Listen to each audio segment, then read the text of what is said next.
ce journal du 3 décembre 2020, nous irons à la découverte de l'abattoir municipal de Dabou. L'infrastructure est vétuste et insalubre. Les cultures maraîchères et vivrières, une solution au chômage des jeunes.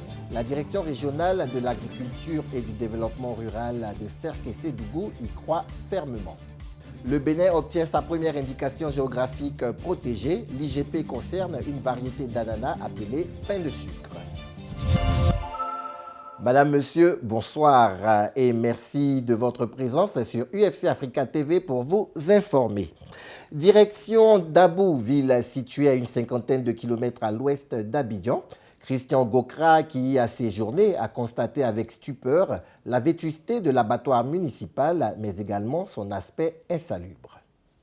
Bâtiment vétuste en pleine broussaille, eau de puits insalubre, c'est le visage qu'affiche l'abattoir de Dabou. L'infrastructure par laquelle transite toute la viande destinée à la consommation locale est amèrement décrite par ce responsable des consommateurs. Bon, présentement nous sommes à l'abattoir municipal de Dabou. Constatez vraiment, notre abattoir est dans un état de dégradement avancé.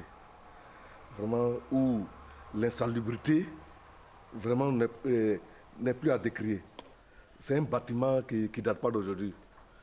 C'est un bâtiment, si je ne vais pas en abuser, c'est un bâtiment préhistorique.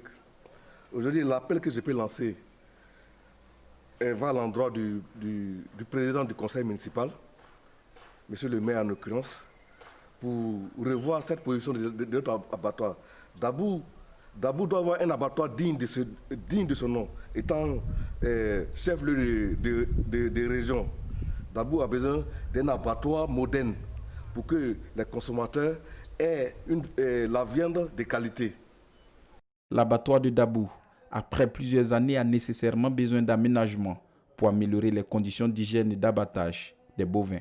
À la suite de ça, nous avons adressé plusieurs fois des courriers au ministère de tutelle qui est à Dabou, qui est madame la directrice des ressources animales de Dabou. Mais jusque-là, les courriers sont restés sans suite pour lui informer de la situation de l'abattoir de Dabou. Jusque-là, les courriers sont restés sans suite. J'ai même interpellé notre bureau national pour revenir à la charge. La consommation de viande de bovin en Côte d'Ivoire est estimée à plus de 90 000 tonnes chaque année, soit environ plus de 4 kg par habitant. Beaucoup plus au nord, précisément à Ferkessé-Dougou, dans la région du Tchologo, les responsables de la direction régionale de l'agriculture et du développement rural, accompagnés de ceux de l'Agence nationale d'appui au développement rural ANADER, sont convaincus de la nécessité de l'agriculture, notamment avec les cultures maraîchères et vivrières, pour lutter contre le chômage des jeunes. Le reportage de Henri Niamke. La Direction régionale de l'agriculture et du développement rural de Ferkessé-Dougou et l'ANADER, Agence nationale d'appui au développement rural, croient fermement que les cultures maraîchères et vivrières peuvent résoudre l'épineux problème du chômage des jeunes dans la région du Tchologo. Selon Kangouté Amara, technicien à l'ANADER, plusieurs pistes existent pour créer des centres de formation agricole dans la région et faire plusieurs retenues d'eau à partir des forages dans diverses localités de la région. Le barrage de Sangoparé, construit pour servir environ 30 hectares, permet aujourd'hui de faire travailler 315 familles sur 205 hectares. Sa pleine exploitation pourra permettre l'installation de nombreux jeunes de la région du Tchologo en quête d'emploi.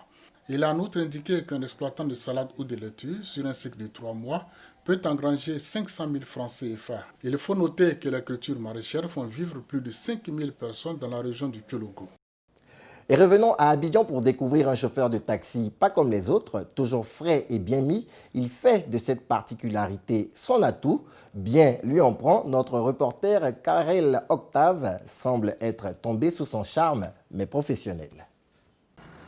Costume, cravate nouée, cheveux bien coiffés, barbe rasée, posture imposante, on croirait voir quelqu'un qui se rend dans ses bureaux. Ne vous y trompez pas, il y est déjà. Sevigui Daniel est chauffeur de taxi. À 52 ans, il exerce ce métier avec beaucoup de passion. Un jour sur deux, de 6h30 à 22h, Daniel sort travailler. Il y en a qui pensent qu'un chauffeur de taxi, c'est être sale, mal habillé, mal coiffé. il peut être un peu insolent envers les clients. Je dis non. C'est le taxi que je conduis, moi c'est ma profession. Donc l'intérêt de mon taxi, je connaissais ça, a juste dit d'ailleurs que c'est mon bureau. Pour lui, chaque jour de travail est une occasion de rencontre et de balade dans le Grand Abidjan. Il a toutes les compétences d'un chauffeur privé. Il sait anticiper et proposer de meilleurs itinéraires pour le trajet. Il a d'importantes capacités d'adaptation face à tout type de clients. Un bon sens relationnel et du contact. Il est courtois et discret. Sa principale mission est de prendre en charge les déplacements de ses clients et de les transporter en toute sécurité. Bon, tout simplement, si tous les chauffeurs pouvaient faire comme lui, par exemple sur lui, sincèrement dit, ça allait donner une bonne image pour les chauffeurs de taxi. Voir un chauffeur de taxi en costume, c'est très rassurant. Voilà, c'est rassurant. Et puis ça valorise plus aussi notre pays. Tu vois, non? Ça valorise plus le pays. Il donne l'exemple, quoi. Il donne l'exemple. En tout cas, si tous les chauffeurs pouvaient faire comme lui, prendre l'exemple sur lui, sincèrement dit, c'est que non, bon, ça pourrait donner une bonne image à notre pays. Ses clients, il les trouve en circulant ou sur les plateformes de réservation de taxis en ligne sur lesquelles il est inscrit, ce qui lui permet de bien s'en sortir financièrement. Au-delà d'être un gagne-pain, sa motivation est de faire respecter sa corporation et faire revaloriser le métier de chauffeur de taxi.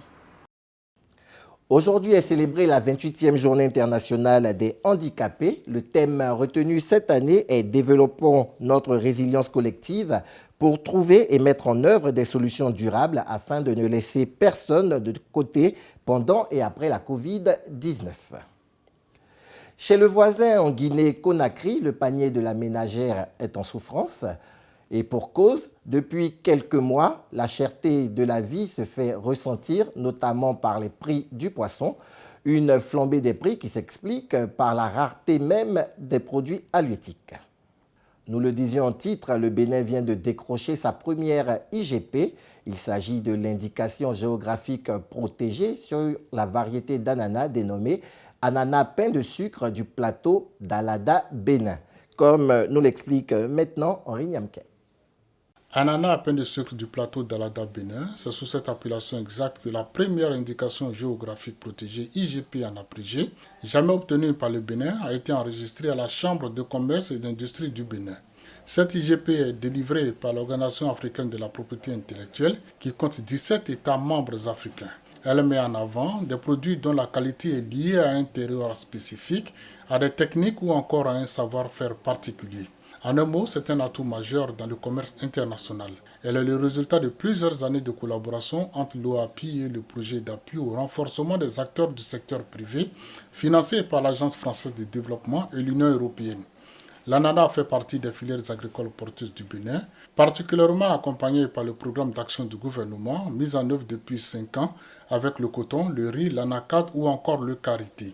Fruit de cette politique, la production totale d'ananas a atteint 350 000 tonnes en 2019 au Bénin, soit plus de 100 000 tonnes de plus qu'en 2016.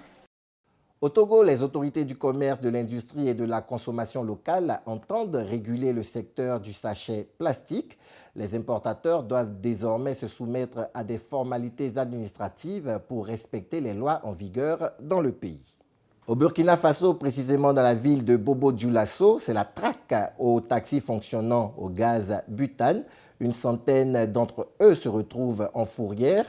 À l'origine, l'accident tragique d'un minibus. Des détails avec Denis Kouma. La police municipale de Bobo-Dioulasso a engagé une chasse contre les taximètres utilisant les bouteilles de gaz butane comme carburant. Environ une centaine de taxis ont été saisis et mis en fourrière dans la journée du mardi 1er décembre 2020. Cette opération fait suite à l'explosion d'un cas de transport en commun la semaine dernière à Ouagadougou. Pour les autorités, l'action vise à sensibiliser les taximens sur les dangers de l'utilisation des bouteilles de gaz dans le transport et les contraventions auxquelles ils sont exposés. En novembre dernier, 6 personnes ont péri dans l'explosion des minibus qui transportaient une vingtaine de personnes. Le phénomène des taxis modifiés pour fonctionner au gaz butane pour des raisons économiques a débuté il y a plusieurs années à Bobo-Dioulasso avant de gagner la capitale économique Ouagadougou. Malgré les campagnes de sensibilisation et de répression, la pratique s'est banalisée et concernerait même les véhicules de particuliers. On termine avec ce fait divers. Mamba, ce n'est pas le serpent, mais une jeune fille de 21 ans au comportement tout aussi venimeux. Prétextant la recherche d'un emploi de fille de maison, elle a subtilisé le téléphone de l'une de ses bienfaitrices. Et malheureusement pour la voleuse, le téléphone a été tracé et retrouvé, et elle avec. Elle écope de 7 jours de prison ferme et de 300 000 francs CFA d'amende. Voilà où peut conduire le bien mal acquis. Je vous souhaite de passer une bonne soirée, elle bien méritée, avec les programmes du FC Africa TV. Au revoir.